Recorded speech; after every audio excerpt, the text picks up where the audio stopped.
Hello and welcome back to the Metropolitan Grid. My name is Andre. Thanks so much for tuning in. This is the second part of technically the third part, I guess, the way we did it. It's a review of the Daedalus complex, which is the newest data pack in the Red Sand cycle, the first data pack in the Red Sand cycle. We're doing the corp side now, so without further ado, let's just jump in. I do want to say really quickly that if you're looking for information about a specific card in this pack, you can check out the description. We have timestamps to all of the cards individually. Otherwise, let's start at the top. And that is Next Wave 2, which is an HB agenda. It's 4 advancement tokens, or it's a difficulty of 4 advancements, and that gets you 2 agenda points. It's a next agenda, which is a subtype we've never actually seen on an agenda before, and has a pretty simple ability. It says, if there is a rezzed piece of next ice when you score Next Wave 2, you may do 1 brain damage. And it also has flavor text from someone named Mason Bellamy, who seems to be some sort of HB executive, and while he does not exist just yet, he definitely is going to be coming out in the near future. So this is a 4-2 agenda that does something pretty aggressive, actually, which is kind of new to HB agendas. The idea that you can score this and it actually does something that hurts the runner as opposed to hurting you makes it kind of interesting, because most of all the other HB agendas help you and bring you money or efficiency or something very, very economical. So, how good is doing 1 brain damage? It's an interesting question. Generally, well, how brain damage works, if you're not aware, takes a card out of your hand and lowers your hand size by 1. Now, it's actually pretty difficult to kill with brain damage. You have to do 6 brain damage, which a lot of times brain damage only comes in bursts of 1, so that's generally like 6 different intervals of brain damage until you can finally close the game. Now, there are other ways to fight a runner's hand size, but the question is whether you're going to be playing this agenda as a dedicated agenda that will help you kill the runner as opposed to just a nice effect. Because lowering the runner's hand size does limit their options, and it does make a lot of things more tricky. Whether that's worth putting this in your deck, I'm not entirely sure. Before we discuss more about the brain damage ability, I just want to talk a bit about the next thing, because that's kind of weird. This card is called Next Wave 2, and it requires you to have a res next piece of ice. And if you're not familiar with the next pieces of ice, there are currently only 3 in the game. And that's next bronze, next silver, and next gold, which all came out in totally separate cycles, which is kind of nuts. These ice specifically, how they work is that they get better the more next ice there are rezzed on the table. So next bronze gets more strength, next silver gets more subroutines, and next gold is a bit different. It just gets more powerful subroutines on a very scary piece of ice after all. Now, what you notice about these ices, most of them, the ones that see the most play actually, are pretty just kind of vanilla-esque defensive ice. All they do is end the run. And while next gold is pretty offensive, it doesn't do brain damage. It does net damage and trash programs. So the question is, how the heck does this kind of work with these pieces of ice? I'm assuming if you want to run Next Wave 2 and do brain damage, you're probably going to want it running in a deck that actually has ice that does brain damage. So maybe you're running cards that are in faction like Fenris, which is a sentry that does brain damage. There's another card we're going to be talking about next that does brain damage. The Fair Children also do brain damage, but I just think if you want to do... Oh, you can't actually write Fair Children because that doesn't make sense. They're called Fairchild. But the point is that if you're running next ice, you're not generally doing brain damage, which confuses me. I guess there is an argument, that's what a Fairchild looks like. I guess there is an argument that if you do brain damage, this do X net damage subroutine has a higher chance of being lethal. But I'm more, I think based off the name of this agenda, let alone what it does, I'm kind of sure that there's going to be more next ice coming out in the near future that might actually do something that works with this agenda entirely, that works more closely with this agenda and what it's trying to do. Because right now, having end the runs and then doing brain damage doesn't seem that well, it doesn't come together in a real interesting way. Another thing overall about next ice, I don't know whether we need to bring this up right now, but I'm actually, I think these ice are good. I think it's cool to put synergy in your deck, but I'm currently not that excited about the next suite, just because as soon as you're playing against an HB deck and you see one kind of next piece of ice, you understand what at least 5 other of the cards in their deck are.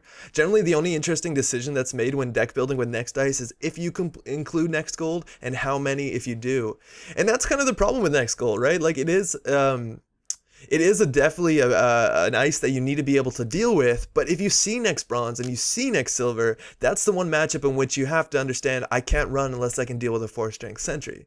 Because there's no surprise here. If you see those other cards, there's going to be a next gold. And I just kind of, as much as I do like synergy, and I think it's really cool to make synergistic decks, these cards basically make the deck themselves in a lot of ways. And I think that's kind of not entirely interesting, but more importantly, how does that work with this? I don't see it doing that entirely, just overall. Anyways, the brain damage thing is definitely HB's thing, and again, in the future we've seen more cards that synergize a bit with this ID. I know a lot of people immediately might want to be playing Cybernetics Division, which is an ID that doesn't see a lot of play. It came out a couple cycles ago, and it basically says that the runner and the corpse both kind of start with a brain damage. More specifically, oh, that's not even the right one. More specifically, the runners and the corpse hand size is 4. It's reduced by 1, which is an ability that's kind of similar to starting with a brain damage. So now you only have to do 5 brain damage or some amount of brain damage and then a massive amount of net damage to kill the runner. You can check out this on this channel. For a week or so I was running a deck called Zombie ETF, and the idea was to do a brain damage deck in HB, and what we learned on the stream and over the week is that it was actually much more reliable to run this sort of archetype in ETF, Engineering the Future, the core HB ID that just gives you money, just because generally giving brain damage and running brain damage ice is pretty expensive. So I've never personally been excited about this ID, but it seems to work with this. There's also an ID that has the word next on it. I forget what it's called. It's next something or other. Next design guarding the net. I don't see these working that well together. I guess if you want to rush the corp or rush the runner, there's a higher chance they're going to run into brain damage. But if you're rushing the corp, why are you running a 4-2 that does brain damage? Like, you'd rather do something that rushes them. This seems like a slow, dragged out kill where you're going to have to do brain damage to them and then pull them through other things. Now, I think the problem with this agenda specifically is there's other agendas that do similar things that might actually be better. This is self-destruct chips, which is a 3-1, and I think this is like, it does the same thing as the 4-2 agenda. It's a bit easier to score. It is a bit more money intensive, and it's not going to help you win as quickly. And so that's not amazing either. But if you've seen, basically, I think if a deck runs self-destruct chips, it might be running next wave. But you're going to be spending a lot of money overall just to get these advanced and scored, because this takes a whole turn and 3 credits. This takes 1.5 turns and 4 credits, and that's a lot. Another thing worth knowing, if you read the text on here where it says, if a res piece of next dice, when you score next wave 2, you may do 1 brain damage. According to the UFAQ, that actually does not work with cards like 24/7 New Cycle, just because it's a bit more conditional with its when scored ability, and it's not, really, that didn't work. It's not like a straight when scored ability, so you can't actually trigger this as many times as you want. I don't know why that's not working. So you can't really combo this out and do a bunch of brain damage with this card, which is a bit unfortunate. Imagine if that was the case, you'd actually see like cerebral imaging combo decks that just want to score 1 of these and then fire as many 24/7s as they can in 1 turn, and that probably wouldn't be fun to play against. Lastly, defective brain chips is really cool with this agenda. It's a bit expensive on 2 credits, but if you install advance events your next wave, and then on your turn you can play defective brain chips and score out your next wave 2, and that does 2 brain damage, which actually does sound like a lot. Like, that sounds like a problem. I think the biggest detriment to this ID, or sorry, to this agenda, is that there's just better agendas to run in the 4-2 slot in most HB decks. Things like corporate sales teams are really good. I even think Concept Hopper is a bit underplayed considering how good it is. I guess corporate sales team kind of just took that slot. So if you're running just like an economic HB deck that's not specifically trying to do brain damage in some sort of weird and wacky way, I don't think you would ever consider Next Wave 2. I'm more excited to see what more Next Dice comes out. I think this does kind of, just the name alone maybe says there's more Next Dice coming out. And if there's more Next Dice coming out, the whole like thing I brought up about how Next decks kind of build themselves and have no surprise factor in them, that might fix itself over time. And I'm kind of more excited for that than anything else. Let's move on, and this is a really good card, and this is kind of works with this brain damage archetype, and this is Zed 2.0. It is a Sentry Ice. It's also a Biroid, so you can click through it. It's an AP and a Destroyer, which is a lot of subroutines, and it's probably a scary ice. It's 6 to res. It has 4 strength, which is a really good spot for a Sentry. And it says, like any 2.0 Biroid, the runner can spend 2 clicks to break up to 2 subroutines on Zed 2.0. And it has 3 subroutines, which is kind of the magic of a 2.0 Biroid. And 2 of them, the first 2 in fact, both say Trash 1 Hardware. And then the last one is incredibly interesting, which says, if the runner has spent at least 1 click to break a subroutine during this run, do 2 brain damage, which is a lot of brain damage. It's also 3 influence, which means it's not unreasonable to splash it, but you have to consider what you're doing when you splash this card. I'm a big fan of this ice. I think this ice is really, really, really cool and does a lot of very interesting things. And not only does it have a powerful, unique ability that no other card really in Netrunner has, it's hard to break. It's frankly hard to deal with unless you're running no hardware. And most decks these days are definitely running at least 1 piece of hardware. Most runner decks are running at least a console, considering consoles have really, really good, strong abilities. Especially, there's some very popular consoles nowadays. Cipher, maybe Maw catches on, but Desperado's still good. So it's not unreasonable for this to fire and hit at least 1 piece of hardware. And it might have even done its work if it just trashes the console, because it's really hard to recur hardware in this game. So, man, there's so much good about this piece of ice, but I don't even know where to start. Let's talk about the face check on this piece of ice. Say you're running into this thing and you have 1 hardware, let alone say you have 2 pieces of hardware. You have a Cipher and you have a clone chip. Say you're playing some sort of Shaper deck that is running Parasite Recursion. And you run into this and you can't break it. And a lot of times people do face check into HB Ice, specifically on their first click. First click is generally the best now, just so you can click through 3.0 Biroids, of which there are 1 in the game. So you got on a face check and you want to run through this early, and now you have an option. You can either click through this, and like the choice here is suddenly very interesting. If you want to protect both pieces of your hardware, you have to take 2 brain damage. And that's a lot. That's a lot of brain damage. That's just frankly, you're going to lose 2 cards, your hand size is going to be reduced for the rest of the game. That's nuts. The other option is to avoid the brain damage but trash 1 piece of hardware. And why this card is really interesting, if you want to compare it to like the other HB hardware trashing thing and why this ice is so good, is this card, Labdog, the runner chooses to trash and salt a piece of hardware. This one doesn't mess around. It says the corp can lean over, pick up your Cipher, and throw it across the room. Well, you probably shouldn't do that, but it's targeted, which means the runner has no choices in this. The only choice is if they click through it or don't click through it. Now, this card is very similar to Ichi 1.0, and I'm going to say Ichi 1.0 is one of the best pieces of ice in the entire game. Not only as a high strength to a very comparable cost. Like, that's an absurd cost to strength ratio, specifically for a card that has 3 subroutines, of which they are generally very powerful. So if you compare this to Ichi 1.0, which you might have been playing in your decks for a really long time, this is basically the hardware version of Ichi. You pay a premium of 1 credit for it, but that's not that bad. And the thing about Ichi 1.0 is a lot of the times when people run into this, or even later in the game, because breaking Ichi 1.0 is pretty expensive, people will click through it, or will let one of the subroutines fire. A lot of times you'll hit an Ichi 1.0 in your first or second click. If you have programs, you'll click, and then let the trace fire. And the trace itself does give a tag and do brain damage, but the corp has to be spending a lot of money. In today's modern meta, runners generally have more money than a corp, so if a corp ever overspends on this, or just dumps a lot of money into it, it's generally considered to be a mistake. Unless it's the last click and then the corp can put enough money in it that the runner gets a tag and then he can trash resources or something like that. But generally, if it's just in the middle of the game somewhere, it's not a good idea to dump money into this. So it's generally click, lose a credit, or even sometimes lose nothing if you're playing one of the popular runners that has Link. Z 2.0 doesn't do that. Z 2.0 just says click, ooh, punch you in the face so hard. And you're gonna remember that punch in the face for the entire game, which is gonna have a really strong, emotional resonance, which I think is really cool. And the cool thing about this ice too is it's technically a positional piece of ice. Ichi 1.0 is also a positional piece of ice, and I have struggled with this piece of ice. Just because if you draw it early, you generally want to put your trash program ice in front of other ice that require programs to break through.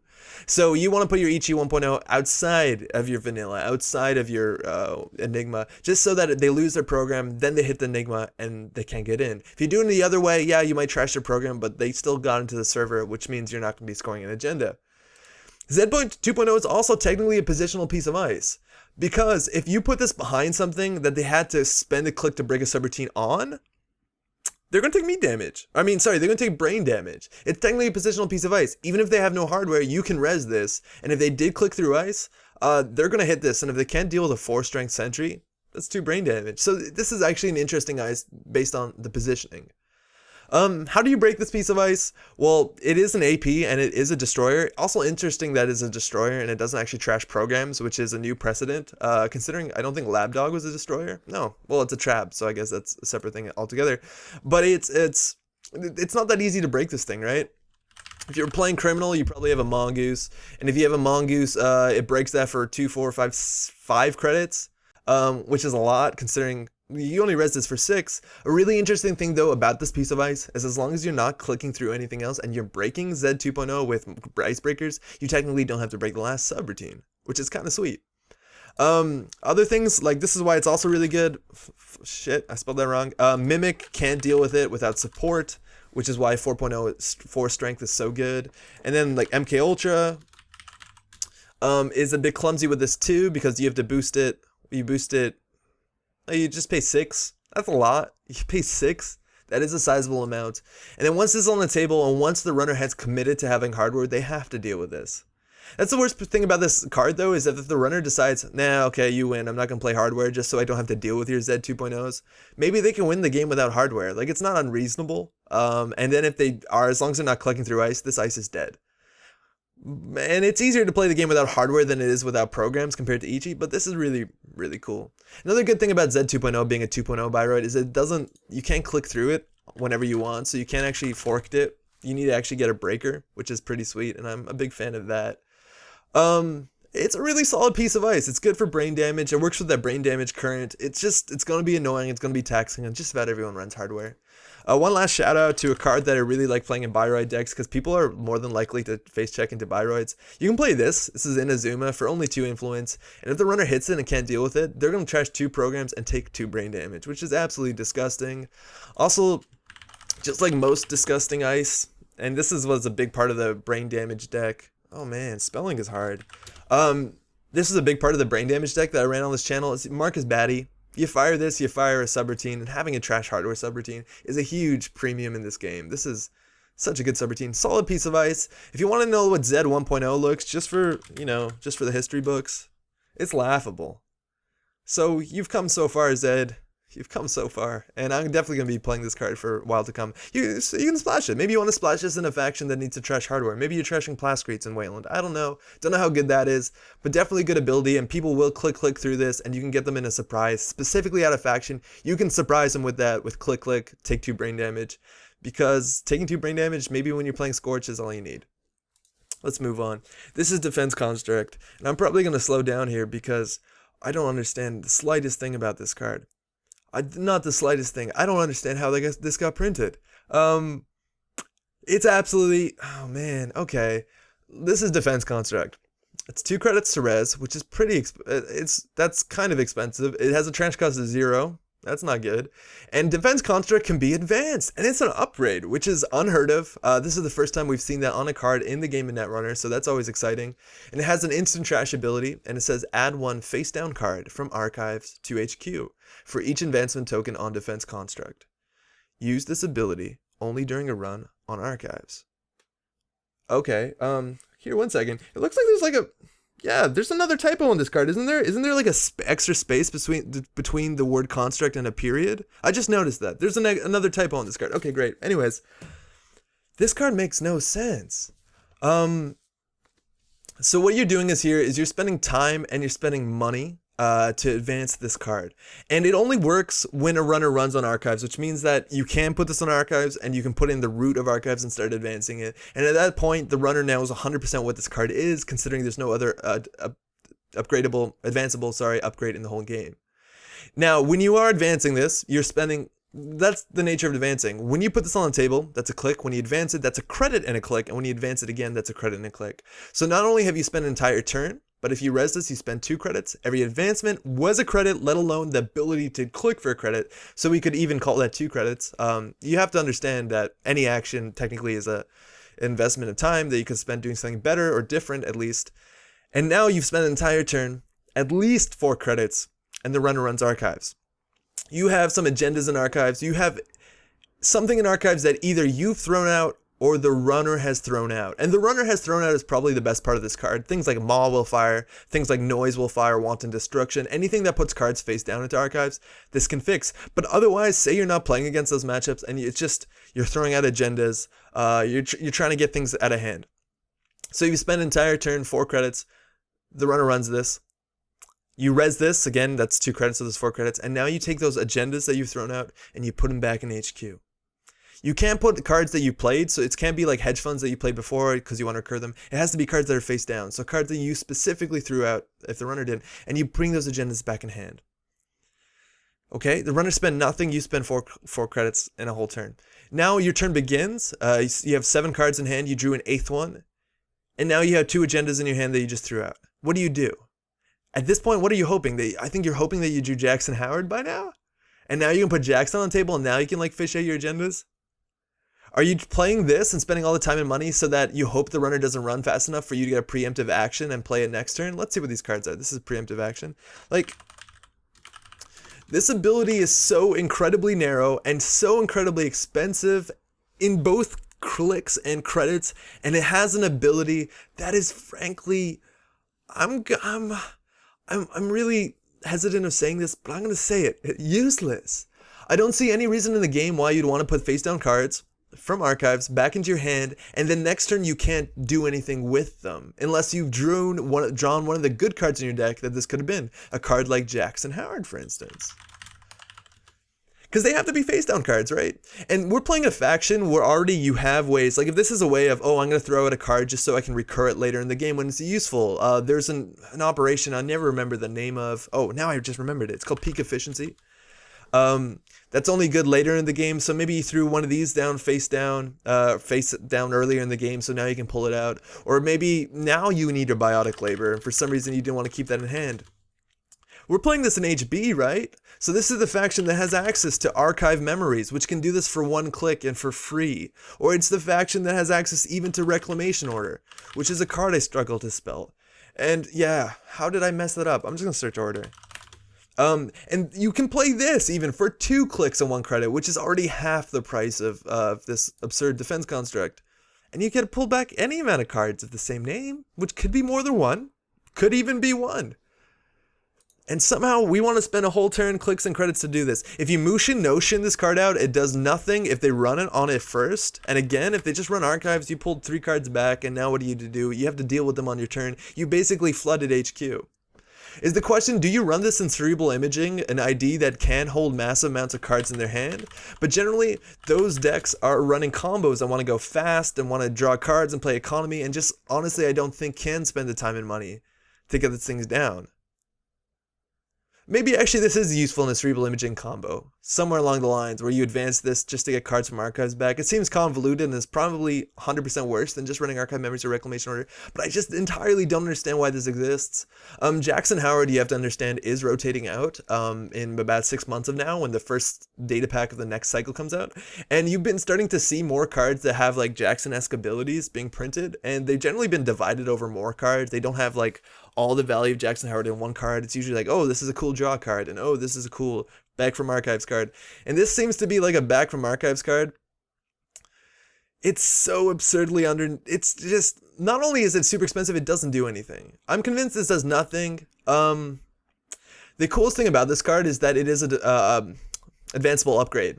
So you can, in theory, it allows you to put this in a remote server and advance it, and then have another card in that server that's actually like an unadvanceable trap, and the runner could think, oh, I need to run that. Because if you want to run some of the cool unadvanceable traps, like one of the favorite ones is Edge of World, which doesn't see a lot of play, just because in HB specifically, if you're running this in HB, there's no reason to run unadvanced cards. Like, people generally don't often run unadvanced cards, specifically when they're running through 2 or 3 pieces of ice, which makes this card good. And now you could play an Edge of World, and you could install Advanced Defense Construct on it, and they'd be like, oh, that's a global food initiative, I have to go and get in there, and then this does nothing, mind you, but at least this fires. And that's totally underwhelming too in terms of a 2-card combo. This card also costs 0 to trash, and that's not only important to understand, like the low trash costs of cards doesn't mean that if the runner accesses when they install it, they're going to trash it for free. The bigger problem with this is, if the runner runs R&D and sees this card on the top, they'll trash it 100% for free. And at that point, they can now run again on R&D on the same turn and see a second card. As opposed to if they access a piece of ice, an operation, something that costs 5 to trash, and they don't decide to trash it, you're basically giving them another access, and on average, runners need around 17 accesses to have a 50% chance of winning the game. And this is basically 2 accesses, as long as they have a click to run back, because you'll trash this whenever you see it. I don't get it. I honestly don't get it. The art is fantastic. I don't see why this card got printed. If you can see how to do something with this, that's cool. Please let me know. But this, personally, I think might be the worst corp card in Netrunner. Because all the other ones that are really bad do something. Like, Firefox does something. It's not great. It's a meta call. In a noise meta, this isn't the good meta call. Archive Memories is. Let's move on before we get salty. This is Synth DNA Modification, and it's an acid. It's a Jinteki acid. Res for 2, trash for 2. Okay. 1 influence, so you can see this somewhere else, and it has a very interesting ability. It says the first time a subroutine on a piece of AP ice is broken each turn, do 1 net damage. Interesting. So their net damage is now a pretty solid archetype in Jinteki. For a while over the last years, most Jinteki decks that you saw were playing Glacier. They were actually trying to score agendas in servers with defensive upgrades, with like scary ice. And recently, and I don't blame them so much, they've kind of went more horizontal. They're running a lot more net damage. Specifically, this card is really sweet in the newest ID, the new megacorp called Potential Unleashed. Because Potential Unleashed's ability fires whenever you do a single piece of net damage.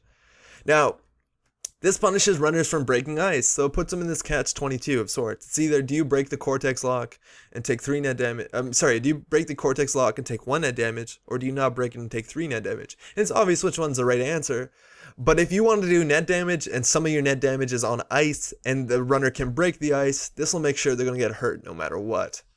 And that's interesting. It's also non-unique, mind you. So you can put 3 of these on the table, and now if they break a piece of APIs, they take 3 net damage, which is honestly unsustainable. Let alone 3 separate instances of net damage. So Potential Unleashed will fire 3 times, and that's what Potential Unleashed does. If a single net damage fires, it basically does 2 pseudo net damage. And you have to understand, a lot of times Potential Unleashed is not actually trying to flatline a runner. They're trying to deck the runner.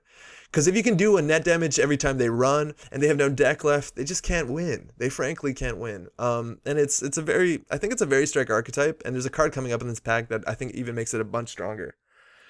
I think it's actually pretty hard to understand how good specifically this card is. You also have to play around it very interestingly. I think ideally you want to protect this with a piece of AP ice, just so when they run it, for sure this will break, or this will fire. The thing about, though, if they run an AP piece of ice and you res this on another server, you give them a choice. It's basically the runner, you're going to break the AP ice or get very hurt. You're going to break the AP ice and get slightly hurt, or you're not going to break it and it's going to hurt you bad. So they're always going to break it, and this will likely fire at least once. It's also not that bad to have unprotected remotes in Jinteki, just because a lot of the times people are scared that they're running on traps. They will run the Synth DNA modification probably immediately after because it has to go, and that's why these archetypes are running things like Hostile Infrastructure, which again gives you more net damage when you try trashing things. So every time you trash one of these DNA modifications, hostile fires. On top of that, they're running often Friends in High Places. Just for 1 click, they can bring back their hostile infrastructures, or they can bring back 2 these DNA modifications and then Hokusai grids, and they're just bringing back all these things that are basically guaranteed to fire to do at least 1 net damage. And that's going to be really annoying. You might want to actually start considering teching against net damage in your decks.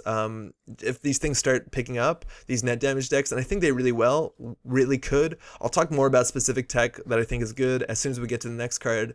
But I think this card it comes down to deck slots, I think. I think it's pretty easy to put it into any sort of deck, but I think there's actually arguably more compelling cards you might want to put into with this slot, like a Hokusai grid kind of does the same thing.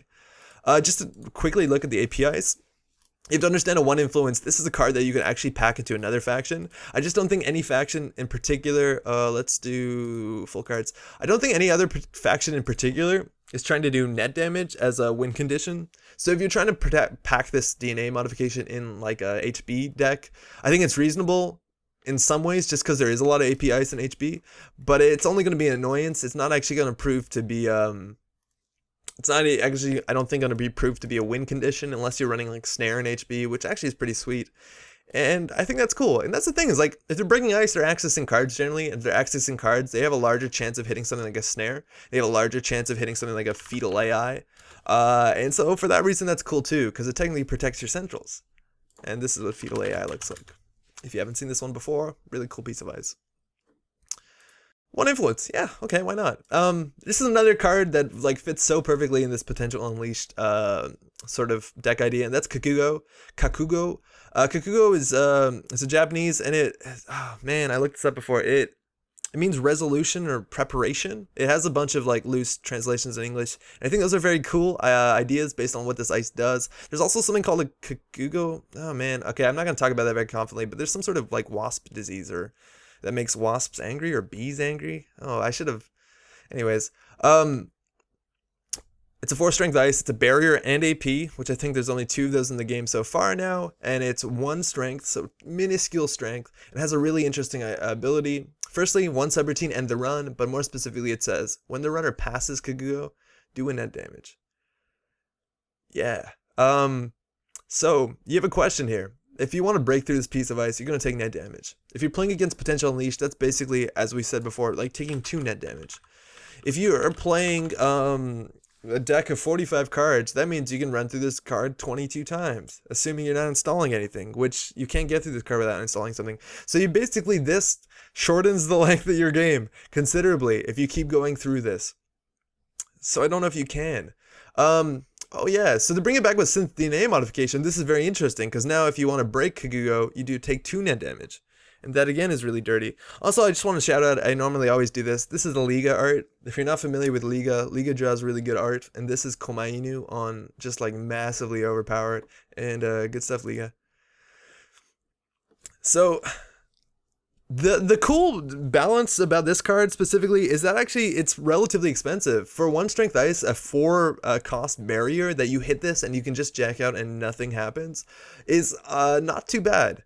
And that's pretty expensive. A lot of the times these potential unleashed decks, these decks that are trying to do net damage, take those card slots out of economy, and they're actually not generally running a lot of money. So it can be annoying to res a 4 strength piece of ice. Specifically, it's not going to do anything.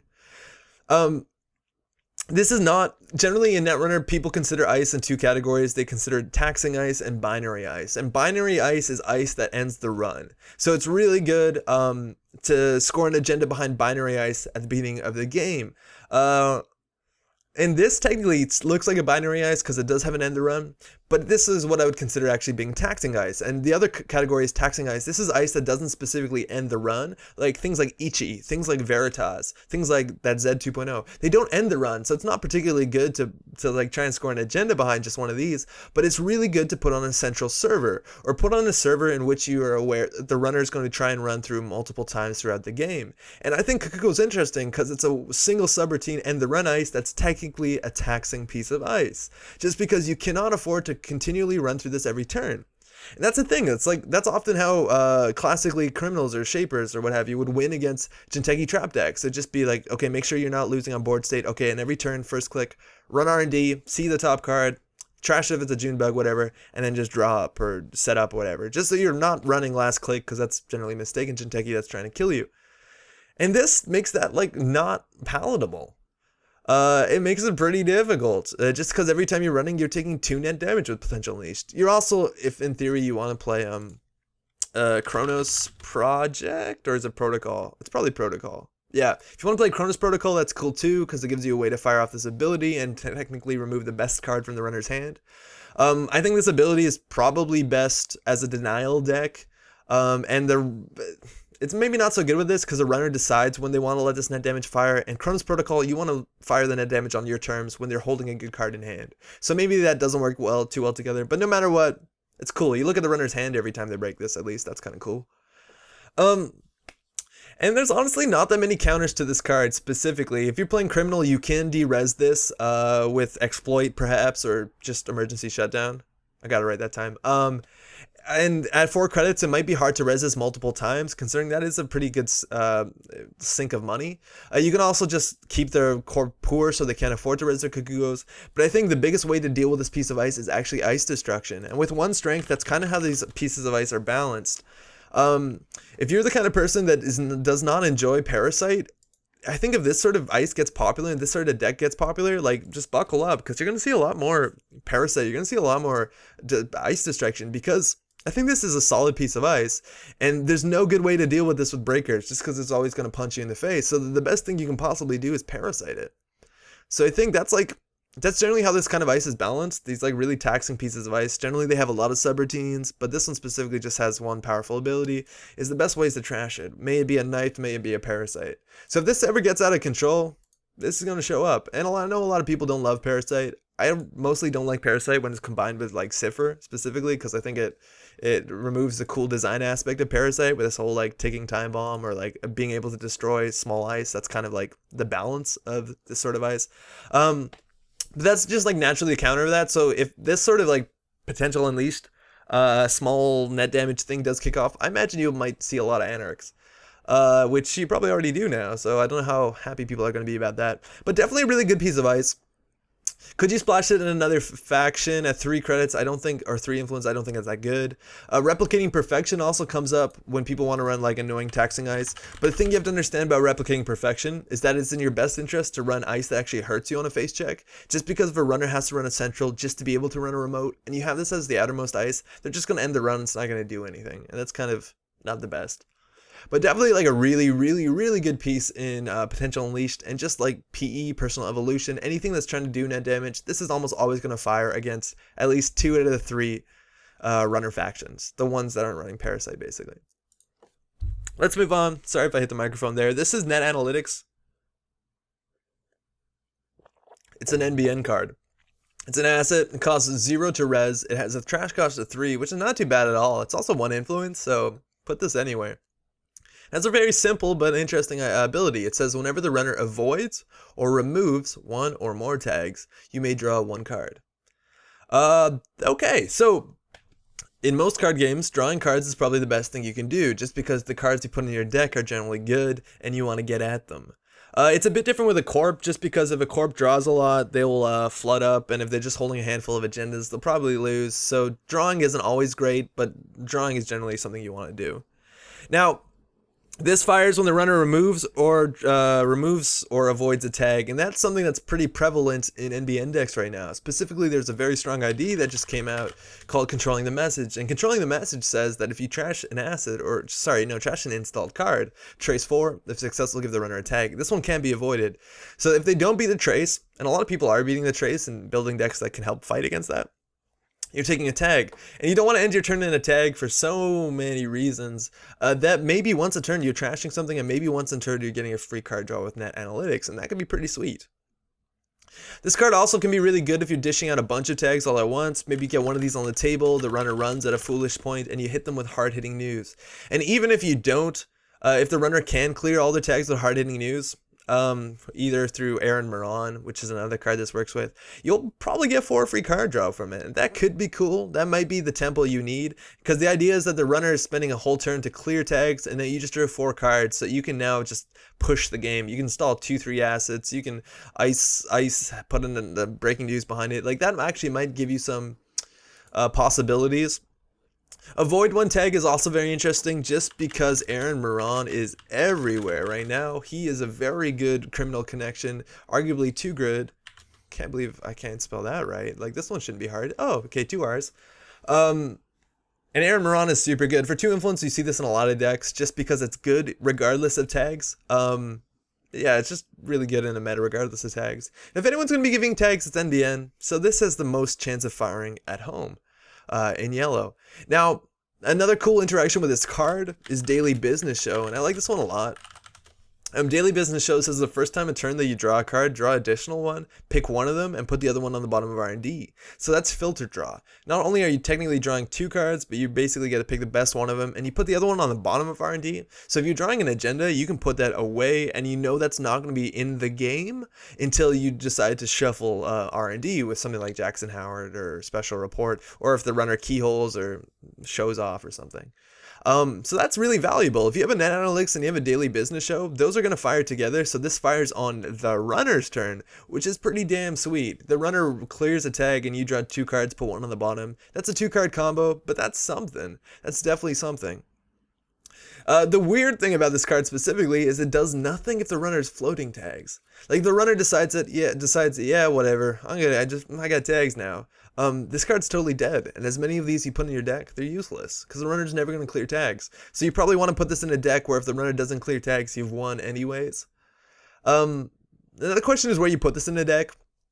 Controlling the message, at least at the tournament level, has been incredibly consistent over the last 6 months now, right? It's a very good deck for many reasons. It pushes out tempo. It runs some of the best cards in the entire game. Looking at USense Actors Union, Exchange of Information, Breaking News. This deck got a bit worse with Aaron Moran, but it's still seeing tournament results. And I don't like the idea of tournament decks being like a solved problem, but it's actually pretty hard to find a card that this is worse than. The card that this is better than in that deck.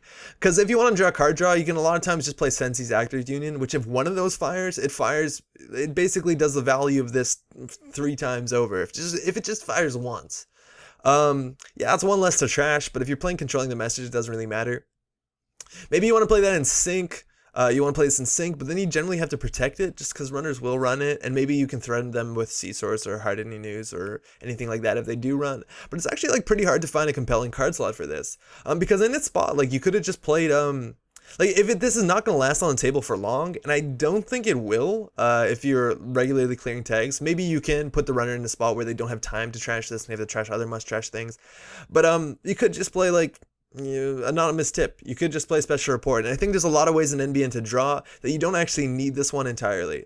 And again, like if you're just crushing the runner and the runner's not clearing tags or like not contesting your assets, again, this card's going to do nothing. Like if you're playing Controlling the Message and you got 6 assets on the table and the runner's like just gives up and hopes they'll win on medium, it's a dead card. And you could just be running a Sensi's or something much stronger. So I don't know. If there are more cards that like just give runners tags, which sounds terrible in terms of design, but if there's more ways to fling out tags that, maybe just fling out tags. I don't know. This could get better. Otherwise, it's interesting. You might want to try it out, but I'm not convinced. There's just a bunch of scenarios in which it won't do anything, and that's never great to put in your deck. Let's move on to a card called Sync Bree. It's probably pronounced BRE. Maybe Bree. I don't know. It doesn't have like periods in it, so it's not an acronym or. Anyways, BRE probably stands for Big Red Eye. Someone asks this question to Bernice Mai, and Bernice replies, "Have you seen its net presence?" And it looks like a big red eye, so I'm gonna at least assume that. It's a NBN Ice. It's 4 to res. It's 6 strength. It's a sentry and it's a tracer. Now 4 to 6, we've seen that before. That's Archangel, and that's pretty good numbers. Now this has 2 subroutines on it. First one says trace 4. If successful, give the runner a tag. Maybe that's the reason why you want to do net analytics. And then the second subroutine says trace 2. If successful, the runner accesses 1 fewer cards when he or she accesses cards. Okay, well, there's something really strange here, is that you'll notice, if you compare this to a card like Hudson 1.0, which is the only other card I think that had a similar idea, is that the templating on this card is a bit different. It says the runner cannot access more than 1 card during this run. This doesn't say when it ends. Technically, this effect lasts currently to the end of the game. If this trace 2 fires, the runner is no longer allowed to access the runner has to access 1 fewer cards whenever they access cards. So if they're accessing single cards, whether it be in a remote server from HQ, from R&D, from archives even, they can't access 1. Which means if this trace fires, you probably won the game. That's really good. It's a trace 2 on a strict 6-turn sanctuary, but the idea is a corp is if you dump all your money into this trace 2, you probably won the game. That's really good. Moving on to the next card. No, actually, like, this is a goof.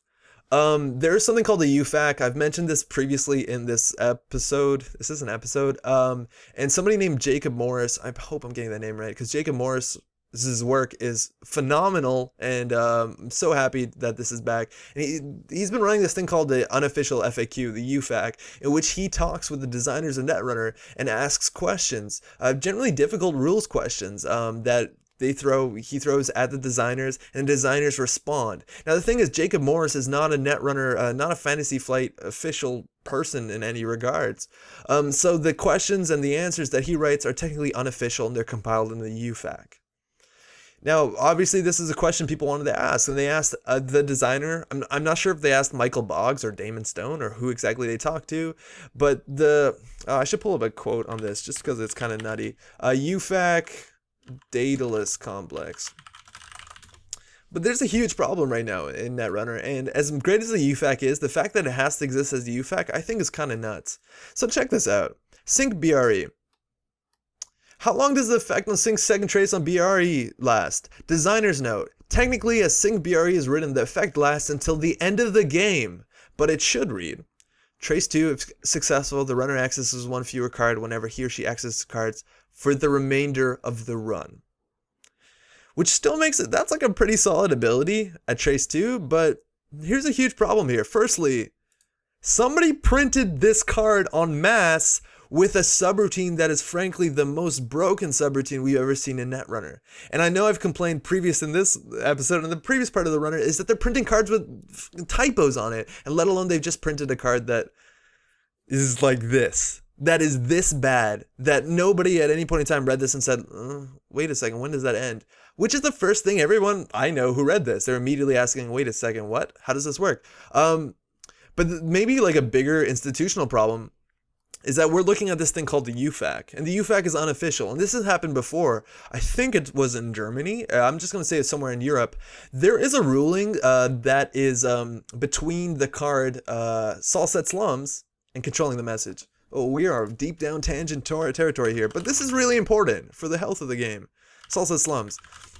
Salset Slums, when you access a card and you trash it, instead of trashing it, remove it from the game. Super good card. But the question was, how does Salset Slums interact with controlling the message? And the answer is, when you go to controlling the message and you trash a card with Salset Slums, you remove it from the game, you've passed the point of the trash condition, but you've removed the card from the game. So the trace forward does not fire on NBN controlling the message, and now the second card that you trash, and actually trash and not remove the game, also doesn't fire the trace, because you technically attempted to trash the first card. That's not a very good explanation. There are much better explanations explaining like the timing structure of accessing and trashing and so forth and so forth. That's not the point of this. The point was, that isn't something that's on the cards, and that was described in the UFAQ.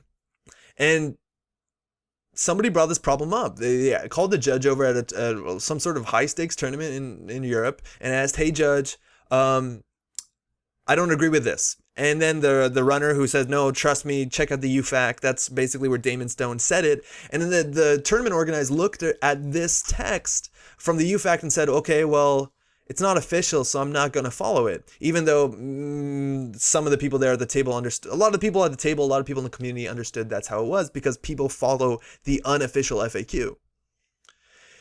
Fantasy Flight does have an official FAQ. I don't know if the Salsa Slums thing's in there yet. It was like last updated January 17th or something like that. But the point is, there's so many like things that are decided in this game that are decided. They used to be decided on Twitter, mind you, when Lucas would like tweet out responses that were codified and compiled on this beautiful website.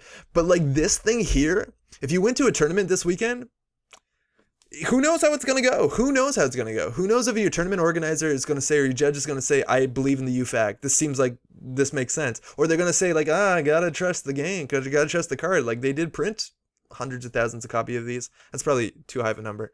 And that's nutty. I'm going to do a watch right now because this card's been out for what now, 5 days? And Netrunner Fantasy Flight has said nothing about it. They've said nothing. They have a card that they understand is kind of broken, and not in like the way that people will say like, "Oh, Sifra's broken," or Aaron Moran or Temujin is broken. Like that's a different discussion altogether. This one is functionally broken. They just functionally busted in a way that if that subroutine fires, it wins games. It just flat out wins games. If you don't have multi-access, like you just lost the game.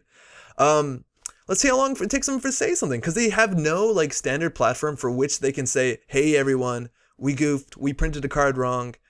This is what it should say."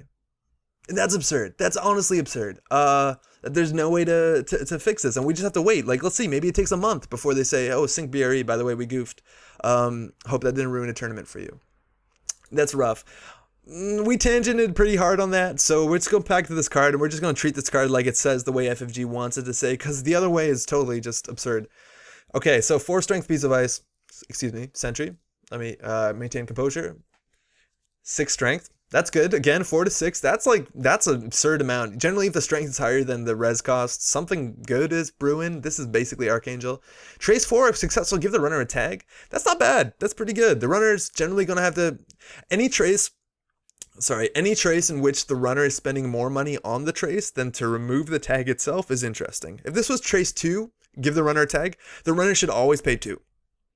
Because if not, if the corp doesn't boost this, always pay 2, because otherwise you're going to spend a click and 2 credits to remove the trace. So always spend 2. Now that it's at 4, it's actually interesting, because you can save a click, which maybe you could have got 4 credits on, so spending 4 on the trace up front is good. If you have link, it gets a bit different. I just think trace 4, runner take a tag is a fair subroutine. Now the trace 2, if successful, the runner access 1 less card on this run is an interesting... It's a very interesting subroutine. I don't think this is good to put on a remote server to protect that single card, just because Trace 2 is kind of crap. Even if the runner is not planning to break a 6th strength sentry, which I think a lot of times they won't. A lot of times it'll just be easier to take the tag and beat the second Trace. This is probably better for HQ and R&D. Like, the runner runs on this early, turn 1, you res this for 4, that's affordable. The Trace 4 will probably fire, you give the runner a tag, and then they have to pay money just to get a single access on top of removing the tag. That's really solid. This is a really solid taxing piece of ice. It's very similar in some ways to Data Raven.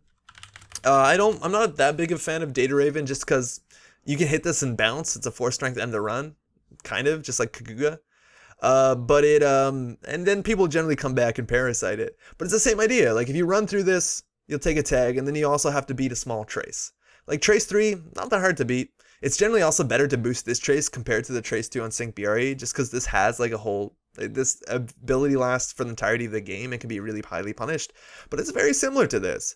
And this one I think a lot less people will break because it's 6 strength. So how do you deal with that? That's very, very difficult.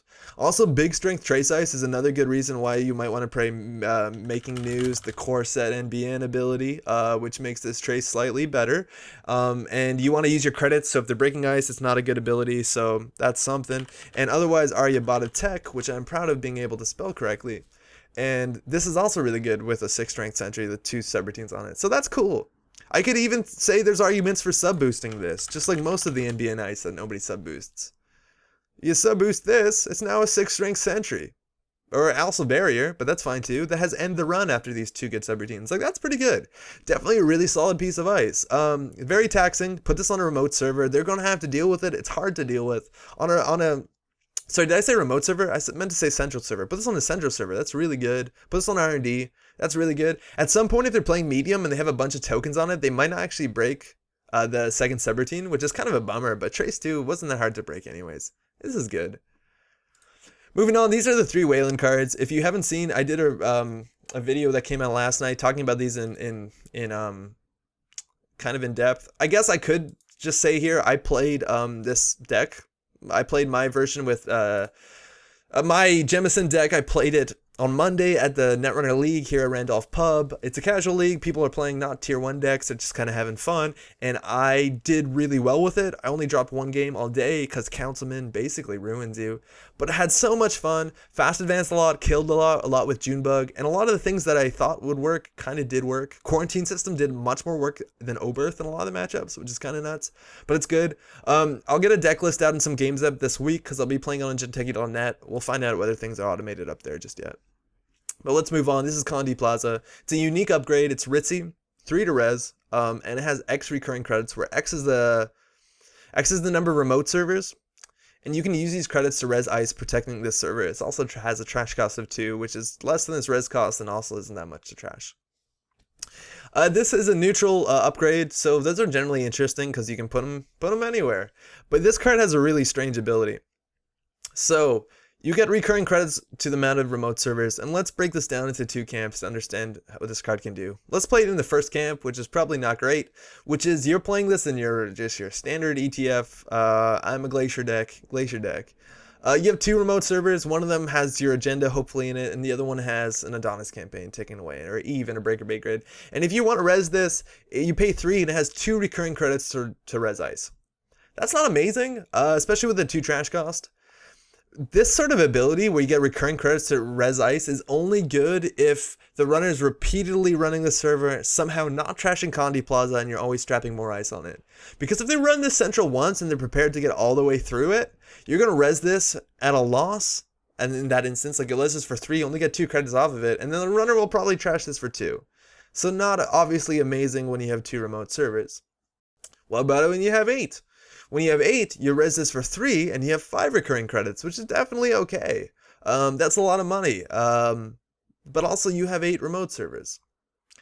That's weird, right? Like, if you have 8 remote servers, something's going on. Either you have so much stuff up on the board and the runner isn't or can't contest it, that your money is probably good. Like, if you're playing Jinteki and you got like 8 remote servers, your Sundews are firing every turn and you're making buckets of money, just buckets of money. If you're playing Wayland or even NBN, Commercial Bankers Group firing, this is more money than Sundew. And these are the sort of cards that decks are run like an immense amount of assets are running. They're always running some money cards just because those generally don't get targeted first, as opposed to the things that are more detrimental, things like Sensei's Actors Union. Like, if you have just pad campaigns firing, that's good. Pad campaign, plural, firing, like, that's money. That's free money. You can also just run, which is very comparable to this card, mind you. You can just run Mumba Temple. Mumba Temple is 1 to res and gives you 2 recurring credits, which is good. Like, all the cards that you could possibly be playing in an asset spam deck, Turtlebacks, for instance, are cards, generally like 50% of those cards give you money. So if you do already have 8 to 9 assets, I'm not convinced that money is that big of a deal. Let alone, if you have 8 to 9 assets, you're probably not scoring on a big old server.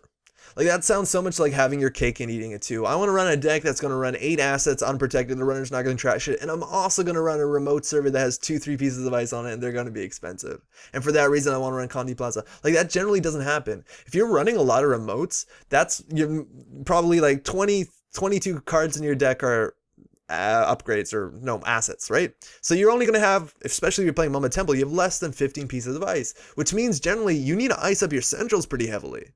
Right? You generally do, otherwise you lose to medium. So these are how these decks do. They ice up their centrals, spam assets, and then maybe in the late game, if the runner isn't losing to their asset spam, they'll try and build a server and try to desperately score through it while the runner's still trying to compete with things or tunnel on R&D or what have you. And for that reason, I don't see this seeing that much player being that great. If you have a lot of assets, you have a lot of money. If you have a lot of assets, you're probably not resing really expensive ice on a remote server, and you can probably afford it at that time. This is a dead card in so many situations beside the exact situation in which you have a lot of assets up, this doesn't get trashed, and you want to start resing ice. And let alone, 2 trash cost, not so bad. 3 res cost can be rough. And in these asset decks, like, if the runner is running the remote server, they're probably running it once. And they'll probably get in, they'll maybe trash this, and then it just seems all like a waste. If you want to play one of these like super win more cards where it's like, oh, I have like a very strong board state, I have 12 assets and I'm now going to switch the server, you can just play Diversified Portfolio, which can't be trashed, so it makes R&D and HQ a bit stronger. It's 1 to play, and it just prints money. You can just keep playing this over and over and over again, especially if you're playing something like that thing with clones that I remember. Is it clone? Yeah, clone suffrage, right? You can just bring this back with clone suffrage, which maybe you have on the table because no one can afford to trash it. And that prints you so much money, more money than Khondi Plaza ever could. I'm not on board with this card. I don't think it's very good. I'm also like, I know a lot of people don't like these sort of asset spam decks that just go as horizontal as possible, just because I know a lot of people kind of grew up on Netrunner breaking ice and making accesses on central servers. Again, also, if you're not prepared to deal with asset spam, you generally have a really rough game where you're kind of powerless. And the idea that FFG is printing more assets, like, it seems like they are printing more cards that help the asset spam archetype than they are printing cards for the runner that help them combat it. Like, this is the second card that, like, just scales with the amount of assets that a corp has. It just gets better the more assets they have. Like, this and Diversified Portfolios are the only 2. Now, compare it to the runner side, where I think we have Astrolabe. Like, I'd be very interested to see a runner card that gets, like, recurring credits the more servers they have, or makes their corp pay for all the remote servers, or something like that, just because it feels a bit lopsided, and that's a big reason why everyone's playing Wizard. It's just because if you want to keep up with this, you don't have a lot of options, and they're printing more options for it. Not a good option, mind you, but it's something. Last card, we're almost there. This is Signal Jamming. It's another neutral upgrade. It's cost 0 to res, only 2 to trash again, which is not very good, and it has a immediate trash react ability. Cards cannot be installed until the end of the run. Uses ability only during a run on this server. So this is a card that you want to slot in a server. a server that you're specifically assuming that the runner is going to have to install a card during the run. And how many ways are there to install a card during a run? Because that's important to be able to figure out how good this card is. First, of course, is the Shaper standard as of creation and control, which is self-modifying code, which is super good. If you play self-modifying code, you have this on the table, you have a modicum of credits, you have any breaker. So if you face check into an ice, whether it's just being end the run, or whether it just be a brainstorm that's going to do 6 brain damage to you, you have an answer to that. And this stops this, which is kind of cool. I think the other Shaper thing you can do is clone ship, which lets you play self-modifying code from the bin, let alone just about anything else, which is obviously good. Could be the parasite that you want to hit with Cipher. Otherwise, Shaper has things like Da Vinci. I'm not going to go into everything. Those are generally the most 2 common. Da Vinci isn't that common, unfortunately. I like this card. On the Anarch side, you have all the breakers that come from the bin. MK Ultra, Paperclip, stuff like that. And those you can pull out. And that's actually really good. I think that's the best use of this card, technically. Otherwise, you do have Street Peddler. I'm probably going to forget something. That always happens. So just let me know in the comments what I've goofed on. But that's Street Peddler. And Criminal has Bubkiss. Criminal only has, like, what, Savoir Faire? Which doesn't see a lot of play. Yeah, it's just a pretty niche card. Okay, so the argument here is that you have to put this card in your deck, and then you have to draw it, and you have to put it behind the server. So when a runner runs on this server, 2 things are going to happen. One, you're going to hit them with a piece of ice that they can't deal with, and it's going to do just a massive amount of damage to them that you've either won the game or they can't recover from. That's, I would say, such a best case scenario. The idea that you're playing this card that's 2 to trash, you draw at the right time, you draw your ice at the right time, you draw all of that before the runner's set up, then the runner puts down their SMC and runs this server. And then you hit him with the brainstorm. Like that, while that does abstractly seem good, that's so many cards in a deck that probably, like, the chance of them all coming down together seems a bit ridiculous to me. The other option, though, is if you want to play this just to slow the runner down because you're playing a rush deck, that also seems a bit ridiculous. Like, this is not a constant effect. If this was a constant effect, it would be much more interesting, but this is a trash effect, right? So if the runner runs and you just are playing Wayland and you want to rush your agenda behind a spiderweb, oh, I got that one right too. If you res your ice, you want to rush agendas behind a spiderweb, and they run this, the Shaper with a self-modifying code, they hit the spiderweb, you pull up your, whatever this thing's called, your signal jamming, and now they're like, oh shit, I can't break it. Then they just end the run, and now they just use their self-modifying code. When not running, they use a self-modifying code for their corroder, and now they run. Like, if you're not hitting them with a bad face check, this does nothing. Nothing. And it's the same as Street Peddler. You can use Street Peddler before you run. If you're like, oh, I have 1 breaker on here, maybe I need to respect signal jamming, just install your Street Peddler program. Don't wait. Yeah, that gives you a bit less options. Maybe you have to guess between 2 breakers, but you understand what I'm saying here, right? There's no... You can just do it. Same with Clone Chip. You can just preempt it if you're really worried about this. The best thing, though, about this card 100% is Paperclip, and that it won't let you bring Paperclip from the bin. If you throw this out, as long as you're running this, well, only for 1 run, right? So you run once, and they're like, no Paperclip. So now you bounce off the spiderweb. Of course, if you hit a sentry, it's a problem because you can't pull your MK Ultra. But again, that's so many moving pieces at the same time. And if you want cards that, like, specifically punish these conspiracy breakers, there's so many ways to do it. Let's not get there yet, but, like, you can just play Arc Lockdown. If you're playing HB, just play Arc Lockdown. Maybe you have this card. Yeah, you probably do. Came in a really good pack, I think. I'm actually not sure how good that pack was. But this, you just remove it from the game. Yeah, sure, you have to draw it at the right time, but again, you have to draw this at the right time. Like, these cards are equally situational. You can also play Blacklist, which is basically like signal jamming, but permanent. And if you put a Blacklist behind Spiderweb and they've thrown out their single Paperclip, maybe you won the game. I don't know, probably not, because they have Parasite, but maybe you did. And Blacklist just seems so much better than that. And, like, on top of that, there's a card that if you really were into this strategy, you can play Navi Mumbai Grid. Navi Mumbai City Grid, which is a card that didn't see a lot of play. It's 2 influence, so it's a bit to splash, 2 to res, 3 to trash. But permanently when this is up, it's a region though, so it's a bit more limited, but no paid abilities can be used on non-icebreaker cards. So all the same cards that we talked about, besides those from the heat breakers, can fire. You can't use your clone chip. You can't use your self-modifying code. You can't use your street peddler. But on top of that, it targets so many other cool things. Like, it targets David. It targets David, there's another good one. Yeah, Tarkin's Aaron Moran. So if they need to like remove tags during a run so that they can get through a data ward, nope. No good. Your data raven's gonna give you a tag. And like this card just seems so much better than this card, and yet this one doesn't see play.